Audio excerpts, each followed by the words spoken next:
All around us, especially in the world of science, there are these incredible invisible forces at play. Unseen rivers, moving with absolute precision, creating barriers that are way more powerful than any physical wall. Today, we're diving into one of the most important of them all, laminar flow. So let's just kick things off with a question to get you thinking. What do you think could possibly be stronger, more protective, than a solid wall of steel? I'm betting the answer is going to surprise you. That's right, an invisible, perfectly controlled river of air. And look, this isn't some kind of science fiction concept. It's a fundamental principle of physics that makes some of our most critical scientific and medical breakthroughs even possible. To really get why we need these invisible walls, you first have to understand the enemy they're built to fight. And this enemy, well, it's completely microscopic. Think about fields like medicine, or making pharmaceuticals, or even manufacturing semiconductors. The stakes are just unbelievably high. A single, unseen speck of dust, one stray microbe, or a tiny little droplet can completely compromise a life-saving drug. It can invalidate years of research or contaminate a sterile sample. In these worlds, absolute purity isn't just the goal, it's the only way. So how do you fight an invisible enemy? Well, you fight it with an invisible force. This is where scientists and engineers got really clever. They figured out how to tame the very air we breathe into these predictable, protective rivers. See, air, just like water, can flow in two totally different ways. The first is turbulent flow. It's chaotic, unpredictable, kind of like swirling whitewater rapids. But if you control it perfectly, you get laminar flow. And that's like a smooth, calm river, where every single layer of air moves in parallel, without mixing. That predictability, that's the secret sauce. And that brings us right to our working definition. Laminar flow is really just that state where a fluid, whether it's air or water, is moving in these smooth, parallel layers.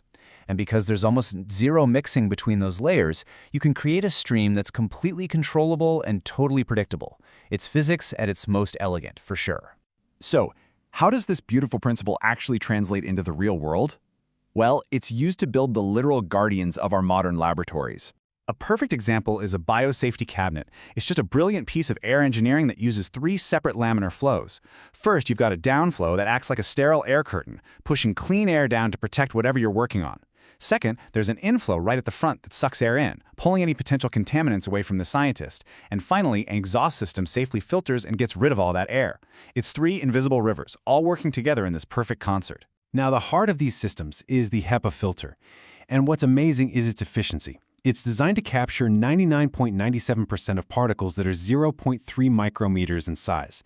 And here's the wild part. That's actually the hardest particle size to trap. For anything bigger or smaller, the filter works even better. This is what gets you that surgically clean air. So just how clean are we talking? Well, in a certified clean environment, you're allowed a maximum of around 3,500 particles per cubic meter. And to put that number into perspective for you, that is thousands of times cleaner than the air in a typical hospital operating room.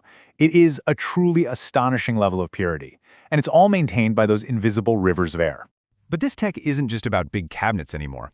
The very same principles of laminar flow are being used to do science on a scale that is, well, it's almost hard to wrap your head around. We're talking about science on microchips. Yeah, on these chips with tiny channels, the predictable nature of laminar flow lets scientists do some incredible things. They can sort individual cells. They can create perfect chemical gradients to see how cells react. Or they can generate millions of identical little droplets for experiments. You see, at this tiny scale, a fluid's stickiness, its viscosity, is actually more powerful than its momentum, so this smooth, parallel flow is just how things naturally work. But, and there's always a but, here's the catch. These invisible barriers, these perfect rivers of air, they are incredibly delicate. Keeping that perfection is a constant challenge. This protective barrier is just surprisingly fragile. I mean, if a scientist just moves their arm too quickly, they create turbulence that can totally breach that air curtain. A hot piece of equipment can generate these rising thermal plumes, disrupting the whole downward flow. Even just putting an object in the wrong spot creates a wake of dirty air right behind it. It's a constant, delicate dance of precision. Okay, so where is all of this heading? Well, the concept of laminar flow is far from being a solved problem. It's actually the foundation for some of the most exciting advancements happening right now in science and medicine. We're seeing some amazing progress. Scientists are now using powerful computer simulations to digitally design perfect airflow before a lab is even built. People are developing smart ventilation systems that can adapt in real time. That organ-on-a-chip tech is already starting to revolutionize drug testing, and engineers are tackling the big one, making these super energy-hungry systems way, way more efficient. Ultimately, it all just comes back to this one idea. Laminar flow is the invisible foundation. It's what makes modern science possible. By creating these pristine environments where experiments are precise, results are reproducible, and most importantly of all, everyone is safe. And that leaves us with a final thought to chew on. Laminar flow is one invisible force we've learned how to harness. But what other unseen principles of physics are still out there, just waiting for us to understand them, that are going to completely reshape the future of science and medicine?